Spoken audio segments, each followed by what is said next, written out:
Hello sir, আপনি কোথায়? আরে আমি তো বাসায়। আরে তাড়াতাড়ি বাইরে আসুন। কিন্তু কেন, কি হয়েছে? আরে স্যার তাড়াতাড়ি আসুন। আরে স্যার তাড়াতাড়ি আসুন আমার সাথে। আরে পাগল, কি হয়েছে আর আমাকে কোথায় নিয়ে যাইতাছো? আরে স্যার এই দেখুন। আরে রক্ত, তুই কি কাউকে খুন করেছিস নাকি? আরে স্যার আমি পাগল হতে পারি কিন্তু খুনি না। তাহলে এই রক্ত তোর হাতে কিভাবে আসলো? আরে আমার একটা বন্ধু ছিল না? আরে হ্যাঁ, ওর কি হয়েছে? আরে বন্ধু চল আমরা বাইরে খেলতে যাই। আরে এটা তো রক্ত। আরে রাফির ঘর থেকে রক্ত বের হচ্ছে কেন? এখন যাই আমি স্যারকে ডেকে নিয়ে আসি। কি, ওর আবার কিছু হয়নি তো? স্যার প্লিজ বাঁচান আমার বন্ধুকে। হ্যাঁ তাড়াতাড়ি চলো। আরে বেটা রাফি, দরজা খোল। আরে এই ঘর থেকে তো রক্ত বের হইতেছে।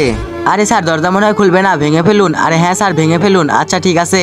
তার আগে তুমি যদি চাও তোমার মা জান্নাতে যাক তাহলে ভিডিওতে লাইক করে চ্যানেলটি সাবস্ক্রাইব করবে, আর যদি চাও জাহান্নামে যাক তাহলে কিছুই করতে হবে না, আর কমেন্টে আই লাভ মা লিখে যাবে। আরে বেটা তুমি ঠিক আছো? আরে হ্যাঁ আমি ঠিক আছি, কিন্তু তোমার ঘর থেকে রক্ত বের হচ্ছে কেন?